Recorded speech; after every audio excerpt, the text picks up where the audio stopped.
कल हमने देखा कि कल भरपूर जंग लगी हुई थी। ईरान इसराइल एक दूसरे पर ताबड़तोड़ हमले कर रहे थे। शाम को ईरान ने जो है वो अमरीकी तंसीबात पर हमला कर दिया, फिर अचानक सीज फायर हो गया।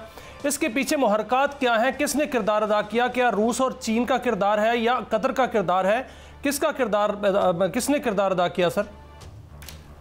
देखिए, दुनिया में आपके लिए कोई किरदार इस हद तक अदा नहीं करता जो आप खुद अदा करते हैं। ये पहली बात डिक्लेयर कर लें। हिंदुस्तान पाकिस्तान के जंग के रुकवाने में किसने किरदार अदा किया? आप क्रेडिट जिसको मर्जी दे दें, लेकिन क्रेडिट जाएगा इस कौम को, मुसल्लाबाज को और पाकिस्तानिया को।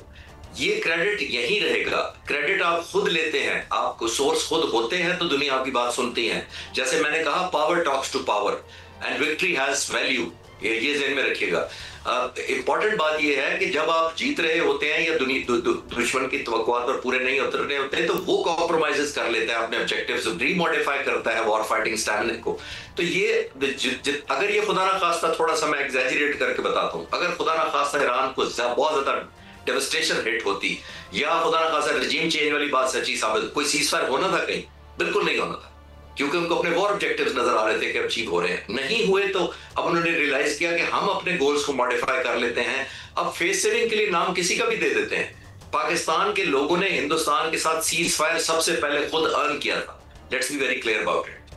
बाद में दुनिया क्रेडिट लेती है। अगर आप खुद कैपेसिटी नहीं रखते तो एक बात और कि ये जो मिथ टूटी है, ये आयरन डोम और जो डेविड स्लिंग का जो मामला था, जो लिमिटेशन ऑफ पावर है, वैसे इसकी शक्ल हमने ऑपरेशन शॉक एंड ऑ में भी देखी थी।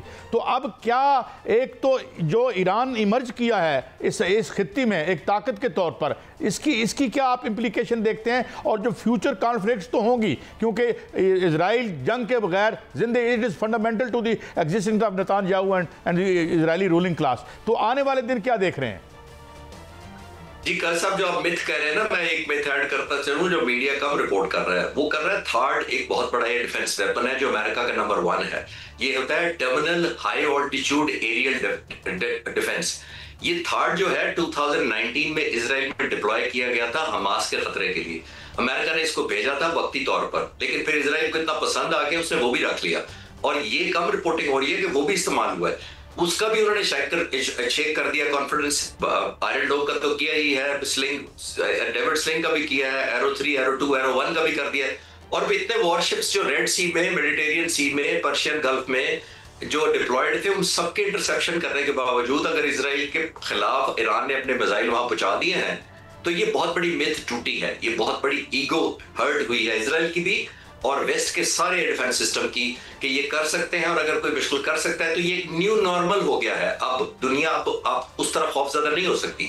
और आखिरी बात इस पॉइंट के ऊपर मैं ये कहना चाहूंगा कि इस पहली दफा इसी पे रहनुमाई चाहूंगा कि दुनिया खौफजदा नहीं हो सकती और मिथ टूटी है। आपने देखा सर कि इस एरिया में जो इसराइल है वो जंग हारा और अमेरिका जो है वो हमला करके नाकाम हुआ, और जो रूस है या चीन है वो खामोश रहकर भी ताकतवर नजर आए और पाकिस्तान उसके इत्तेहादी जो है वो नजर आया। क्या आपको आपके जहन में क्या ये आ रहा है कि सर, या ये सामने चीज़ नज़र आ रही है कि क्या ताकत का तवाज़ुन जो है वो मगरब से मशरक़ की जानिब जो है वो मुंतकिल होता हुआ नज़र आ रहा है, बल्कि इसको ये कहना कि न्यू वर्ल्ड ऑर्डर जो मगरब से मशरक़ की तरफ मुंतकिल हो रहा है?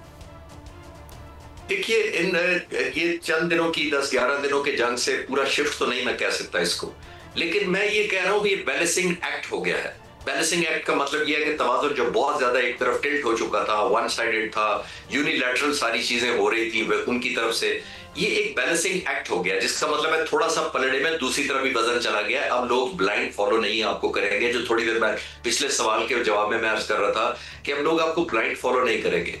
अब आपको थोड़ा सा वजन जो चाहे थोड़ा हो या ज्यादा, वो दूसरी तरफ भी आपको देखना पड़ेगा कि उधर भी पलड़ा नीचे गया है। वो नीचे लाने में जाहिर है ईरान को बड़ा क्रेडिट है, और डिसक्रेडिट इसराइल को है कि उन्होंने ना सिर्फ अपने लिए एम्बैरेसमेंट कॉज की, अपने लोगों का कॉन्फिडेंस अपने ऊपर खत्म किया। देखिए, इसराइल के लोगों को ये आदत नहीं थी इस तरह का माहौल देखने की कि बंकर में सोना कैसे है, ग्रिड स्टेशन कैसे तबाह होते हैं, फूड सप्लाई कैसे शॉर्टेज होती है। वो तो 2 साल से गाजा के लोगों को सिर्फ पता था। तो पहली दफा उनको भी पता लगा कि हम इनसिक्योर हैं, दुनिया हम तक भी पहुंच सकती है, थोड़ी सी हमदर्दी इराक के गाजा के बच्चों के साथ भी कर लें।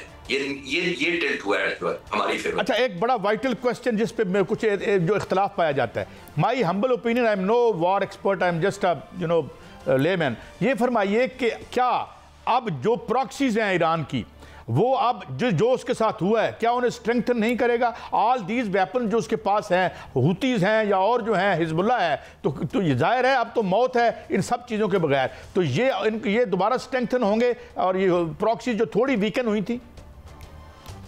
देखिए, ईरान ने तो सिर्फ प्रॉक्सी की थी ना, ट्रिपल एच किया था, होतीज किए थे, हमास किया था, हिजबुल्ला किया था। इजराइल ने क्या किया था?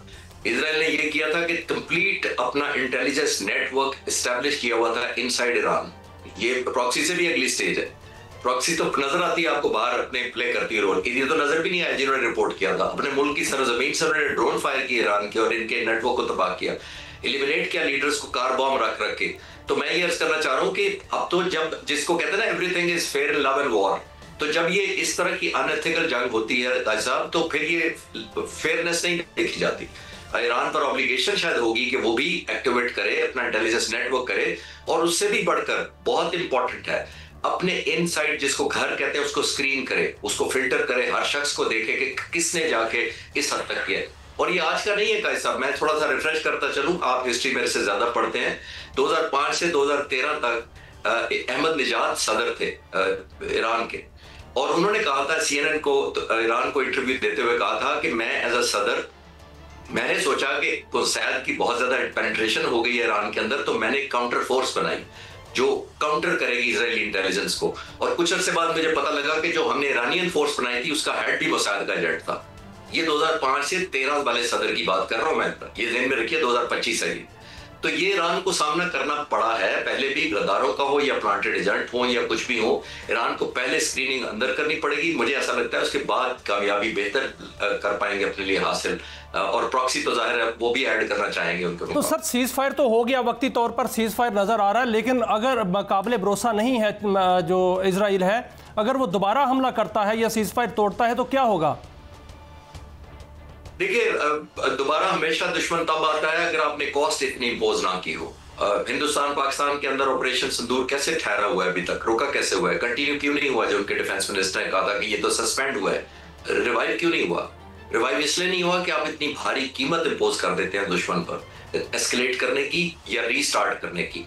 अगर ईरान ने ये मैसेज दे दिया है, जो मुझे लगता है कि उन्होंने बहुत कॉन्फिडेंटली दिया है, कि बैलिस्टिक मिसाइल जो हमारे हाइपरसोनिक मिसाइल तो अब शुरू हुए हैं, क्योंकि इन्होंने शुरू के 4-5 दिनों में जो मैं ऑब्जर्व कर रहा था और डाटा इकट्ठा कर रहा था, तो इन्होंने सिर्फ सस्ते वाले अपने लेस एक्सपेंसिव मिसाइल फायर किए, लेस एक्यूरेट फायर किए थे।